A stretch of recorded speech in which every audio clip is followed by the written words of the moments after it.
What should the U.S. government do in response to the outbreak of hostilities between Israel and the Palestinians? Join me in this week's Libertarian Angle as I examine that question.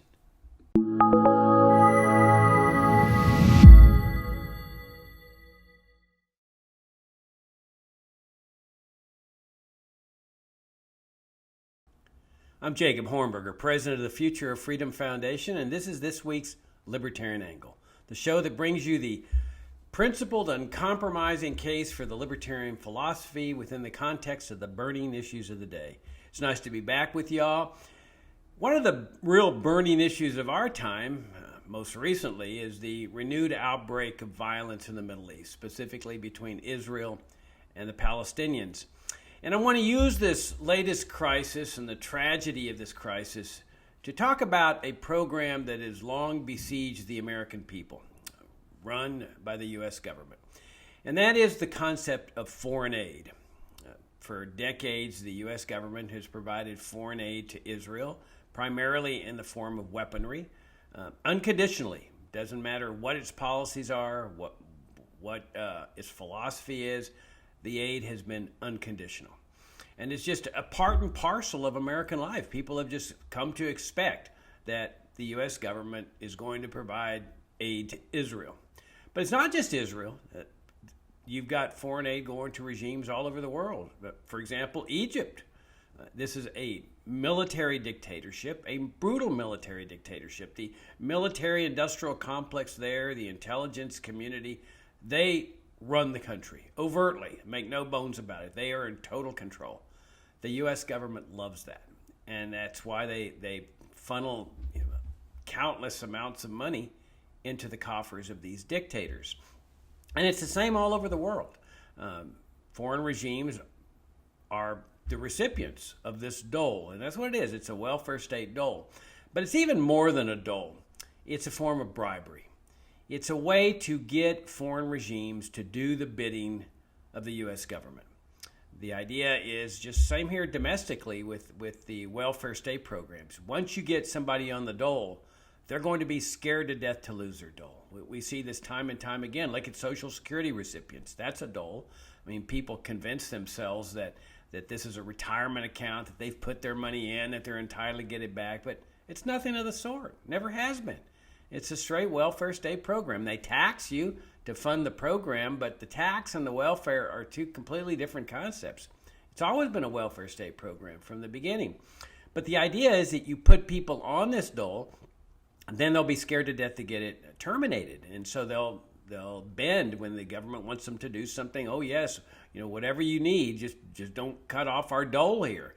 And so the government gets allegiance that way. And Franklin Roosevelt, that brought this program into fruition, he knew what he was doing. He knew that once you get generations on the dole, that you've got them. And it's not just Social Security, it's Medicare, it's farm subsidies. Look at farmers. Once they get on the dole, they don't want to get off it. They love it. They're dependent on it, and it's a psychological thing too. They honestly believe that they would die without the dole.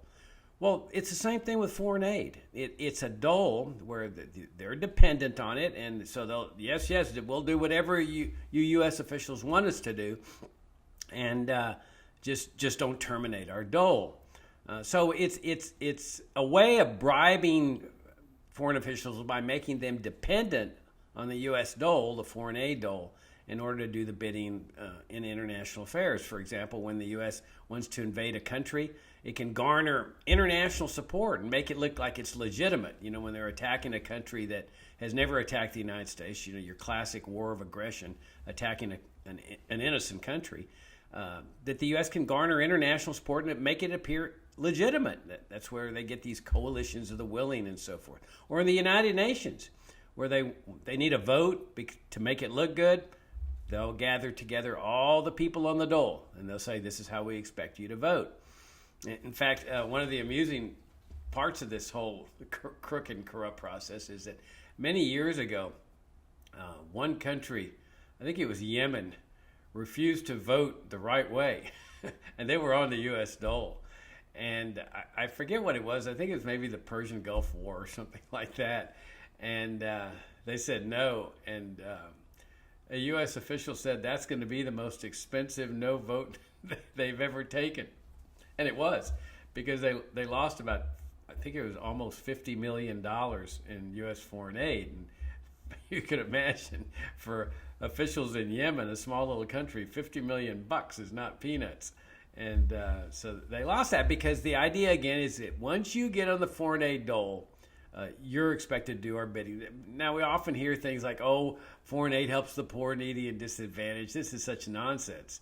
The whole idea is a crooked, corrupt process that is directly involved in just creating dependencies and through the use of bribes. So my question is why is the U.S. government doing this? Why do more fundamentally, why do the American people permit this? I mean, this is their hard-earned money. And that, of course, goes back to this whole concept of welfare state. The idea that government essentially owns the income of people and decides how much it's going to take from them, or more appropriately, how much they're going to permit people to keep, sort of like an allowance. I've said before, I think that sometimes the more honest system would be to everybody just sends 100% of their income to the government, and then the government sends back what it wants the people to be able to have, because then it would be more publicly and openly be a dole, an allowance that the master is permitting his children or his serfs to have. But in essence, that's really what's happening now, that with government having the ability to set the percentage of what income people are going to be able to keep, or how much percentage the government's going to be able to take, the government's in charge. So the government can take whatever it wants in terms of income, and then it distributes this money, hard-earned money from people, to these foreign dictatorships or foreign regimes. Why? Well, they say, oh, well, this is doing the right thing. For example, in Israel, the standard mantra is, Israel has a right to defend itself, and so we're going to send them weaponry. Well, what does that have to do with coerced, mandated payments that come in the form of foreign aid? I mean, what you're doing is you're forcing Americans to give up part of their hard-earned money in order to send it to this regime. Now, there's no doubt that many people in the United States support Israel. Okay, there's absolutely no doubt about that. There's also plenty of people who support the Palestinians. So why should the people who support the Palestinians and who oppose Israel, especially in the context of these hostilities that break out periodically, why should the people who support the Palestinians be forced to fund the Israeli government? Why not just leave people free to make that decision for themselves? And that really was the American system. If you look from the founding of the United States through the Constitution, all the way up to, let's say, almost the Franklin Roosevelt regime, people were keeping everything they earned. There was no income tax. There was no IRS. Now, the income tax came into existence in 1913, but still it was very, very tiny. The way they got it through is they said, oh, we're only going to tax the rich. Well, it turned out to be a lie, as people predicted, but for a time, it really was only on the super rich. So for more than 100 years, 125 years, Americans kept everything they earned. Imagine that. That's a very unique system. And then they decided what to do with their own money. So there was no foreign aid. There was no Social Security, Medicare, Medicaid, farm subsidies, education grants, none of these welfare state programs. People just decided for themselves how much they would put into their retirement, their savings, their consumption, their charitable decisions. And it was a remarkable system. It produced massive prosperity. If you look at for the 20-year period, for example, from 1880 to 1900, or the 30-year period in 1910, it is phenomenal in terms of economic growth. Tremendous economic growth during that period of time. People's standard of living doubled and then doubled again, from what I understand. And then there was the greatest outburst of charitable activity too, voluntary charity. No, there wasn't an income tax deduction for charity because there was no income tax. People just did it because they wanted to do it. This is how the churches got built, and the museums and the opera houses and the libraries. It was all voluntary. A very, very different system from what we have today, which is based on mandates. Now, you can still donate if you want. You get an income tax deduction. But the massive welfare state that involves the confiscation of a massive amount of income in this country is done through coercion. The IRS seizes. Now, I know you send your checks in or you have the withholding and so forth, but as a practical matter, they're collecting the money. Because if you don't pay, they're going to come after you. So the payments may appear voluntary, they're not. When you write those checks to the IRS or your employer is withholding money, this is all under coercion and mandate. And so you've got this system where everybody's being coerced to be good. You got to be good to Israel. So we're going to take your money from you and we're going to send it to Israel. Or you got to be good to your parents and to old people. And some of you may not have parents or grandparents alive, but we still got to take your money from you in order to fund other old people because you wouldn't do it on your own. See, that's the basic assumption, is that we can't trust you with the freedom to handle your own money. We know what's best, and so we're going to seize whatever percentage of income we want from you. That's what I want to raise people's attention to, is that why do we have to have this system? Of course, not just with foreign aid. I mean, to me, that's a no-brainer. The foreign aid ought to terminate immediately. There's absolutely no reason why that ought to be going on. I mean, of course, I'm a libertarian. I'd go further and terminate all welfare state programs and restore this founding principle where people are free to keep everything you earn. And why do I favor that standing principle? Because I favor freedom. You see, and this is one of the things that I've emphasized, for the whole 30-some-odd years of FFF's existence, is that if you want freedom, you've got to identify what it is that's depriving you of freedom. Well, first of all, you've got to recognize that you're not free. And that's one of the big obstacles we have in America, as many of you all know, is that a lot of people honestly think they're free. This is primarily a result of indoctrination in public schools. You pledge allegiance every morning, and America is a country with liberty for all, you see. And it's just drummed into your mind so that by the time you get to be an adult, you have these layers of indoctrination, very thick layers, that are very difficult to break apart, start cracking apart where you see reality. Well, that's one of the things that distinguish us libertarians, is that we know we're not free. But if we want to be free, which is really the quest, I think, of most libertarians, you've got to identify what it is that's depriving you of freedom. What are the infringements? And then you've got to make the case for dismantling them, because what we're really looking for is a critical mass of people that agree with us. And presumably, when you reach that critical mass, which I think can be less than a majority, some catalyst can happen, which then brings the paradigm shift. You see this in companies with respect to management philosophies. They will shift to a new management philosophy when a critical mass of people in that business want that shift to take place, and oftentimes it's less than a majority. The others just say, okay, we see these committed people, we're not going to resist, we're not going to oppose. And I think that same thing can happen in a society. So in order to reach that critical mass, you have to make the case for it. For example, as many of you know, I've been very much opposed to reform methods of advancing liberty, which have been adopted by a large portion of the libertarian movement. The idea is, we can reform this program or reform that program, and we're advancing liberty. I don't buy it.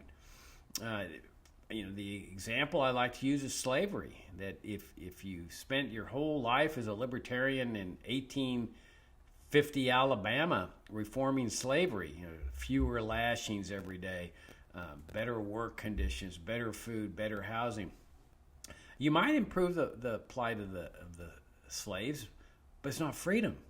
Reform is not freedom. Reform is reform, because reform leaves the program intact. So on foreign aid, you could come up with all kinds of reforms. Well, we're going to make this country do this. We're going to tell Israel that we're not going to keep funding it if it continues killing Palestinians, okay? Well, nobody likes that. Nobody, even people on the dole don't like being told what to do. All it does is create resentments, but it leaves the basic program intact. I mean, you see this right now in this conflict. You see them saying, maybe we should cut off military assistance to Israel. But it's a temporary thing. It's a way of saying to Israel, if you don't stop what you're doing here, killing Palestinians, we're going to suspend your aid. And the operative word is suspend. But as soon as everything's over, the aid continues. So the reform leaves the program intact, and it leaves the program intact for all the other countries. The military aid to Egypt, which maintains its iron grip, tyrannical, dictatorial grip over the Egyptian people.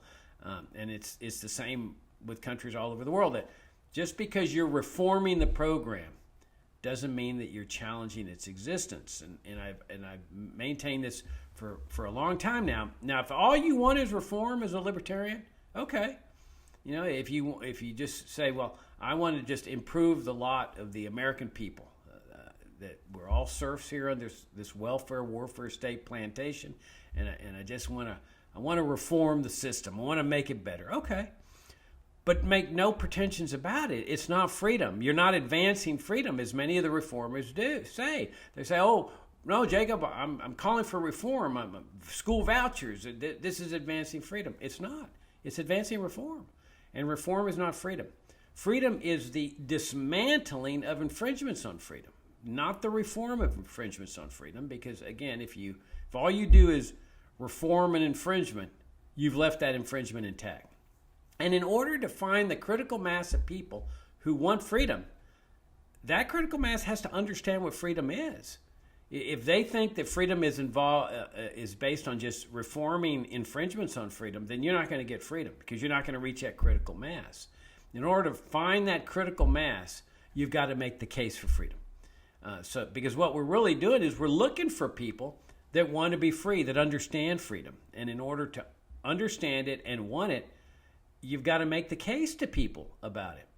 Let me give you an example of this, separating school and state.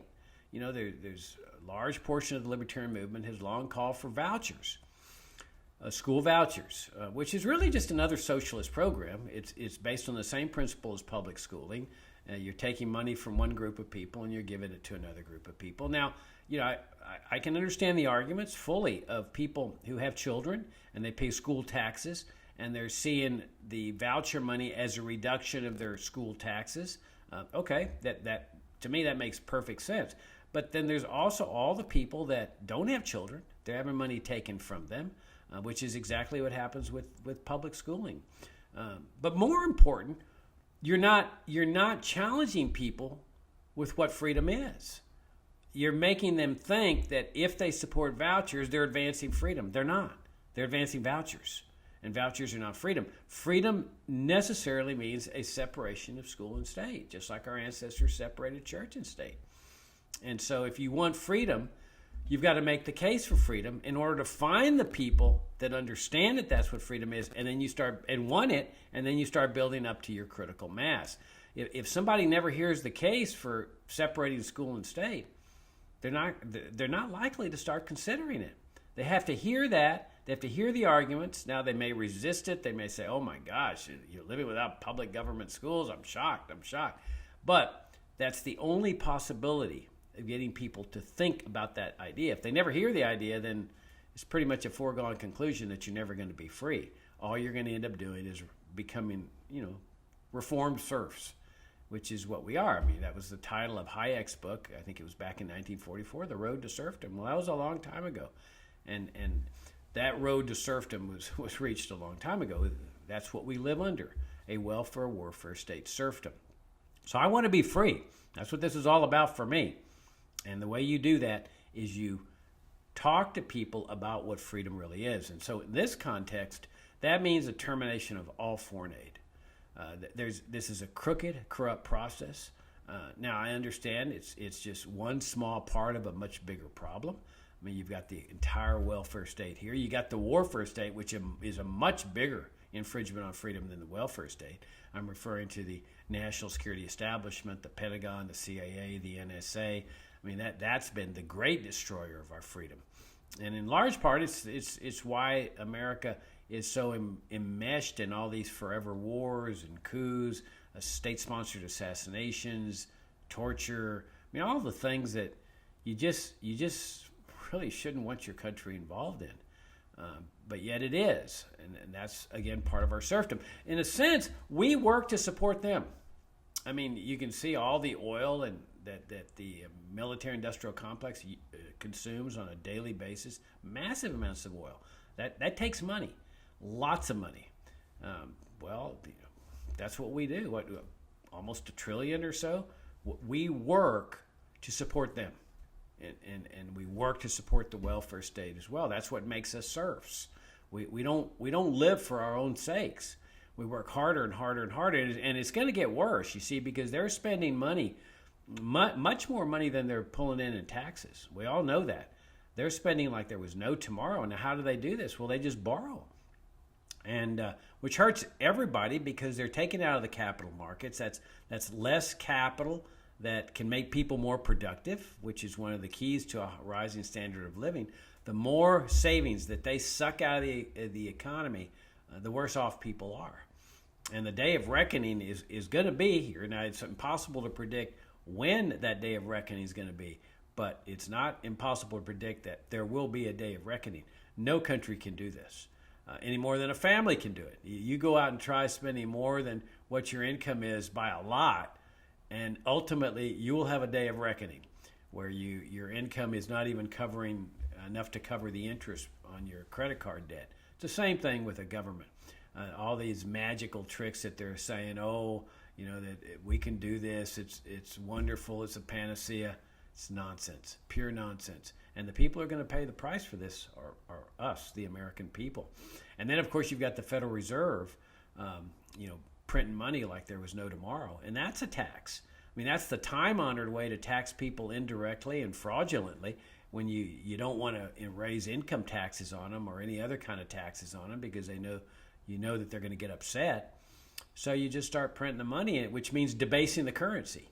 And we already see that happening in terms of rising food prices, rising commodity prices. That means your money, your income is buying less.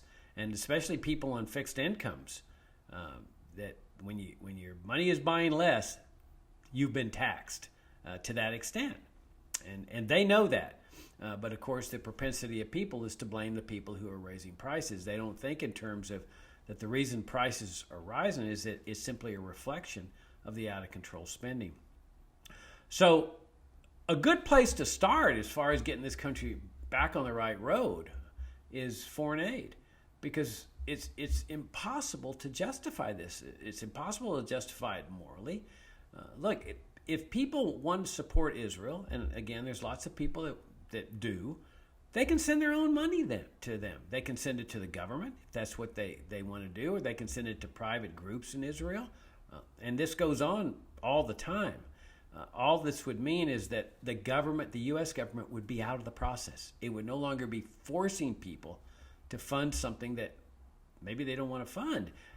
Now, people that want to fund Israel anyway, they presumably have no objections from the U.S. government forcing them to do so, although they should. I mean, they should say, hey, I want to be free and I'll make this decision for myself, and they would end up sending just probably or maybe the same amount of money that the government's taking from them to send to Israel. Impossible to predict, but again, that's what freedom is all about, each person making that decision on his own. But those people who oppose the Israeli regime, they would be free to keep their own money, send it to the Palestinians, send it to whoever they want, keep it for themselves.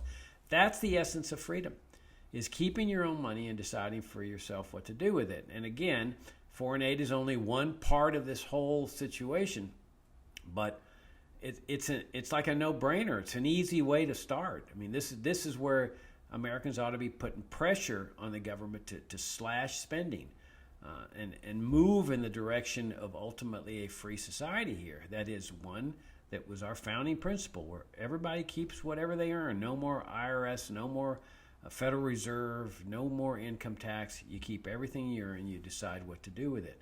Good place to start would be foreign aid, and it would certainly solve a lot of the resentment in the world where this is taking place. That people generally don't like being on the dole because they know that with the dole comes control.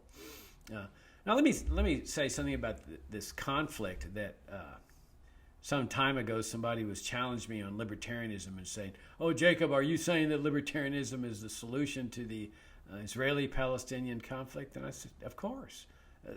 Libertarianism is a universal philosophy. It applies across the board. It doesn't apply just to the United States. Any country that adopts libertarian principles is going to be a country that is peaceful, harmonious. People are working together to raise their standards of living. It's a very prosperous society. And yeah, this is the solution. Now, what you have here in the Middle East is a situation where as it stands now, there really is no solution.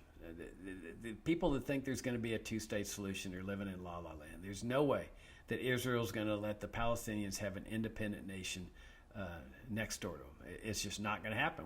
We all know, I think most people understand that instinctively, that they hold out this hope, but Israel's never going to permit such a thing. And so what about a one-state solution where Jews and Israel are living together and Palestinians? Israel's not going to let that happen either, because the Palestinians might outnumber them, and they change the form of the government, and it will no longer be a Jewish state. And so that means that Israel's position is very clear: status quo, permanent status quo. That they're satisfied with the status quo.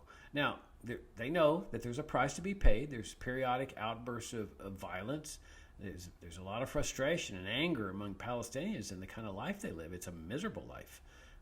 To be living under occupation under dire economic conditions where you have no hope of improving your life, of becoming wealthy and secure and raising a family, and that produces anger and rage. And so, but if they do something about it, they all know what the result's going to be: massive retaliation by a very powerful government, a very armed government, in large part because of the U.S. So there's going to be massive loss of life, injuries, maimings, and so forth if people rise up, which they've done again. They do periodically. They fire these rockets into civilian areas, which is, of course, morally repugnant. Not to mention a criminal. But it reflects the anger and the frustration over their plight. And then, of course, we know the predictable result: the Israeli regime comes slamming down and kills, 10 times the number of people that the Palestinians are killing in Israel. And so you have this massive outbreak of death and suffering, and then you got the predictable ceasefire, and then things return to status quo. And that's the way Israel's going to have it. That's just a fact of life. That Israel's very satisfied with the status quo, despite the fact that there's these periodic outbreaks of violence. That's the price they have to pay for the status quo. But I think they're willing to pay it, because the alternative of living together in a one-state scenario or a two-state scenario is totally unpalatable to them. Now, the real question, though, is why not the one-state solution? And this is the thing that's always befuddled me. Why do Israelis feel that they cannot live in peace and harmony with the Palestinians? There already are Muslims living in Israel and Palestinians living there. And why not one nation? They hate each other right now, but that's because of the situation that exists. Look, here in the United States, you have Jews living here, you have Muslims living here, you have Palestinians living here, Palestinian Americans. There's a member of Congress who's a Palestinian American. Nobody's killing each other, all right? They may not like each other, but some of them are friends. But nobody's killing each other. So, it's proof positive that it is possible for people to be living together that are Palestinian, Jews, Muslims, and so forth. So why not here?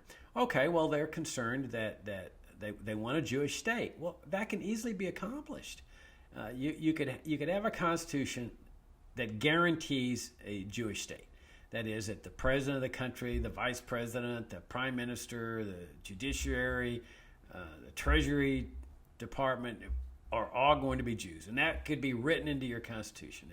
That the Jews you have to be Jewish to, be part of the government in major areas, and that would be engraft it into the Constitution that sets up the government as a permanent matter. But then if you have this government have very limited powers, that is limited to just protecting the lives and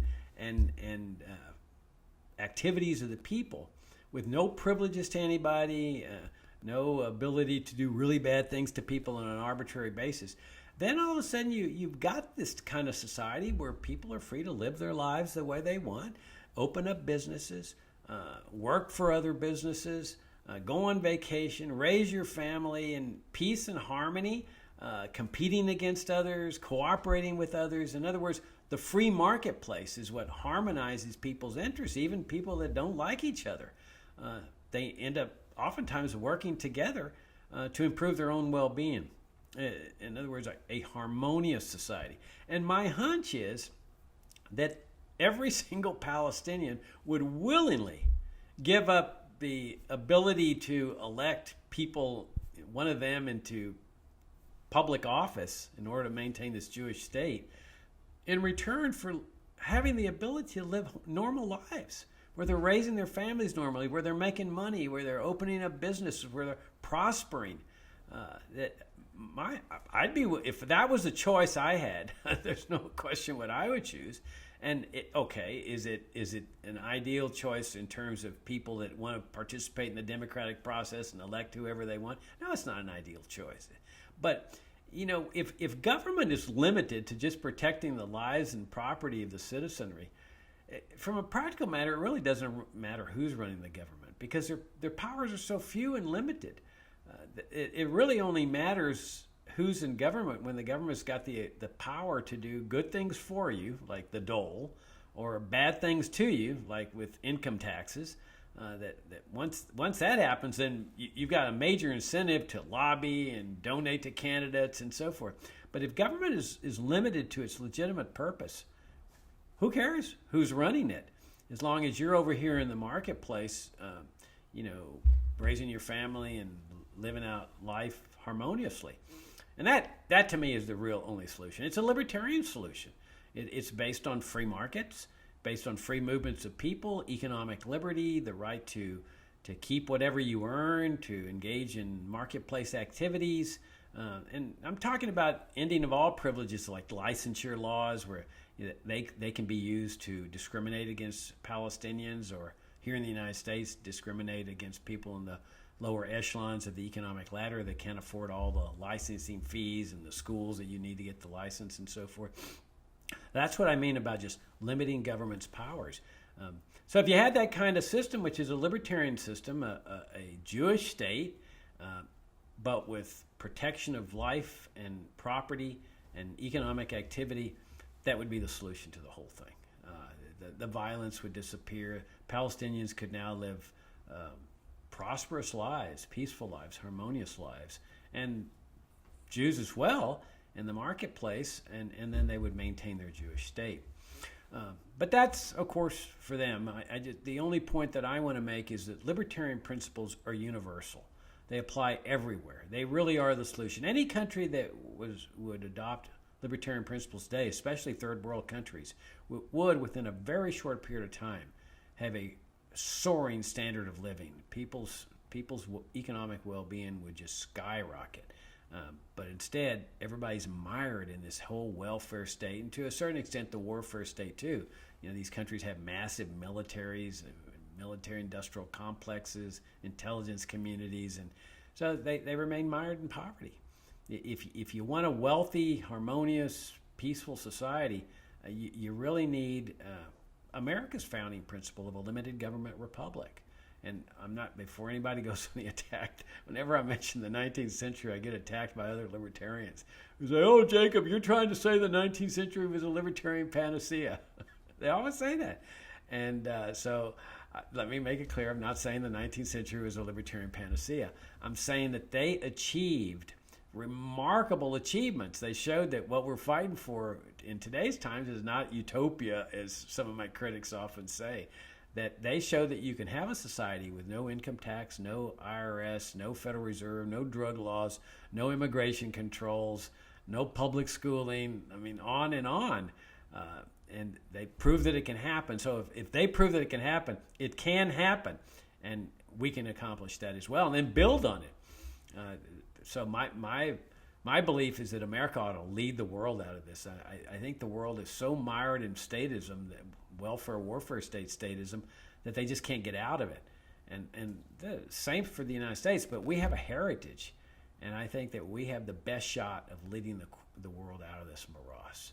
So that's the show for this week. Thank you very much for tuning in. Thanks for your great support. I hope you enjoyed our conference, the National Security State and the Kennedy assassination. I'm really pleased with this conference. I think it's one of the best ones we've ever put on. You know, my aim in this was to provide an easy-to-understand synopsis of the Kennedy assassination and why it took place and how it took place and how we know it took place and how we know that this is not a theory of a conspiracy theory. And so what we did in this conference is set forth the evidence methodically all the way through, showing what was the political context of this assassination, what was its purpose, and then how they pulled it off, and of course where the autopsy comes in. I've maintained ever since I wrote my book, The Kennedy Autopsy, that all you have to do is study the autopsy, and you will know the who and the why and the how of the assassination. So that's the show for this week. Thank you very much for tuning in, and I'll see you all next week.